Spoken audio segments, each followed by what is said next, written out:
Hello, ladies and gentlemen. Welcome to another episode of HearSay Shorts. I am your host, Max Ivey. I am a 59-year-old Caucasian male with brown curly hair, brown eyes. I am wearing a blue dress shirt with a black tie and recording this from my bedroom, which is also my recording space. I am almost totally blind from retinitis pigmentosa, or RP. And I'm happy today to welcome a great guest. His name is Juan Carlos, and he is an advisor and a digital strategist. He's also an agency owner at WSI, Your Digital Solutions. He's passionate about helping businesses achieve their goals through award-winning solutions. Juan Carlos is also an accessibility advocate who helps businesses weave accessibility into their digital marketing strategies. I just love the image of what he does and how he does it. So, Juan Carlos, welcome to HearSay Shorts. Thank you, Max. Thank you for the introduction. I'm currently wearing a jacket in blue. I'm currently wearing a white t-shirt, white shirt. I'm Latino. Have 36 years old. And I will be happy to share with you my experience with digital accessibility. And I have been working with different businesses, different projects, and I will be happy to share all my insights. All right. So, JC, why don't we start with when and how you first became exposed to accessibility as part of your work helping these businesses and brands? Sure, that is a great question. I first became aware of digital accessibility early in my career, but it became a much more profound focus during my time as a digital marketing consultant for WSI. I have been working in different projects for different businesses in different sectors and industries. And something very important is that over the years, the numbers I encounter really made a lasting impact on how I approach my work. We know that around 60% of the global population lives with some form of disability. Here in the United States, around 75% of Americans with disabilities use the internet daily. Website accessibility lawsuits have increased around 60% in 2023.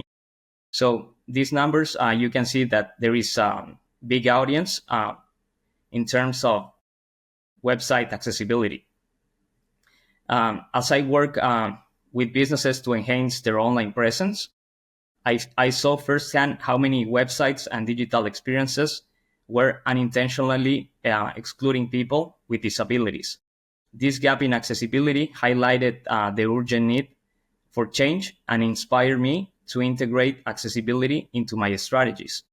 By doing so, businesses not only expand their reach, but also create inclusive, user-friendly experiences that cater to all customers. Okay, I wanted to ask one thing just to make sure my audience heard this clearly. You said 16% of people globally have a disability. Is that correct? Yeah, that is percent. And that is 100% correct. 60% of the global population lives with some form of disability. Okay. So my next question is, I think we can both agree that accessibility is severely lacking among all businesses, and especially among businesses whose primary form of business is online. Do you feel like more companies would embrace accessibility if they realized how important it was not only to the disability community, but to their bottom lines? Absolutely. A big part of the issue is that many businesses simply don't realize how many people are affected by inaccessible digital content. I was sharing you these numbers. You can see that there is a huge audience for this. And let me give you an example. Imagine someone with a visual impairment trying to navigate a website that lacks screen reader compatibility. They may struggle to understand the content, and which can lead to frustration and abandonment of the site. if your site is not prepared for people with certain disabilities, they will prefer another business site over yours. So it's very important to take into consideration these elements. And what about the companies who would say that they don't have any customers with a disability, or our actual purchasing power just isn't enough for them to be concerned? I think they should have a accessibility, website accessibility from the start, because later on it becomes more challenging to implement that part of your business. At the same time, you start creating a very good image to all your audience. We know that today people are becoming more conscious about where they shop and what that company is doing in terms to help everyone. Right. And so I think I'm going to reverse the order of our questions here, because I feel like your answer leads really well into one of my later questions, which is, as an agency owner, how do you feel that including people with disabilities, how do you feel that translates to brand identity or brand loyalty?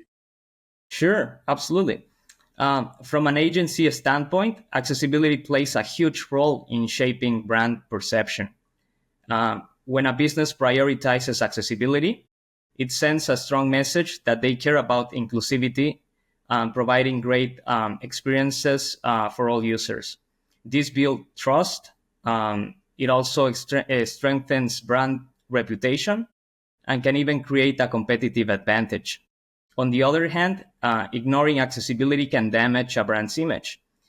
This can lead to lost customers, legal risks, and negative publicity.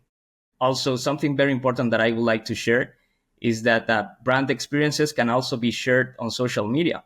We know a lot of people are sharing their experiences, and this can amplify the impact and spreading dissatisfaction even further. In today's digital landscape, people expect brands to be socially responsible, and accessibility is a key part of that expectation. So if I understand you correctly, you're saying that accessibility can help a brand grow, can strengthen their audience, but at the same time, if they fail to meet accessibility, that frustration can lead to negative social media responses from people with disabilities. That is correct. That can lead to negative experiences shared on social media, and that can definitely damage your brand's image.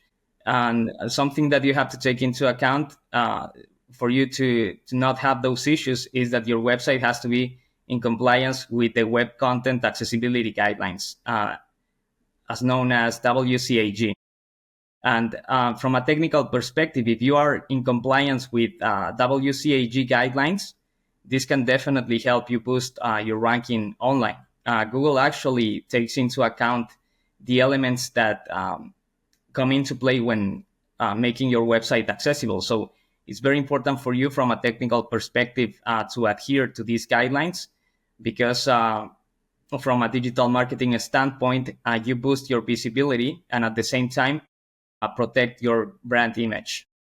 Right. So we have convinced a business that accessibility is in their best interest. What would you say are things people get wrong when trying to implement accessibility? Yeah. So I think there are certain things that they get wrong. First, they don't start with accessibility in mind. They don't treat accessibility as something that has to build from the start.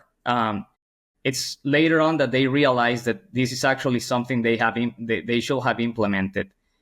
They also forget WCAG guidelines, and this provides us a solid framework for making digital content more accessible. So if you really want to start having a really good solid starting point, you need to Google WCAG guidelines, and that's going to provide you some very basic rules. For instance, using clear and simple language in content can help users with cognitive disabilities, while including alternative text for images ensures that screen readers can describe those images to visually impaired users. Ensuring that the website can be fully navigated with a keyboard is also essential for users with motor disabilities. And another thing that you can do is to test it with real users. Automated tools are really helpful, but nothing replaces real users testing. Get feedback from people with disabilities to truly understand how accessible your digital experience is and make improvements based on their insights. Okay, so as I understand it, the one thing people get wrong about accessibility is their mindset and approach. They have to approach it as if it is a key part of everything they do from the beginning of a site, or from the point of view or from the point in time when they realize its importance. That is correct. That is correct.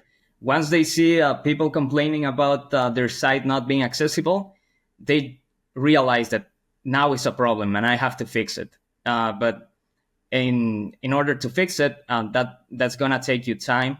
It can take you money, and also the legal consequences. As I was telling you, in 2023, for example, we saw a surge in accessibility lawsuits of 60% compared to 2022. So you can face legal consequences. You can face people complaining about your website, and also you can lose potential customers. So taking that into consideration from the start is one of the best ways to go. Don't leave it behind.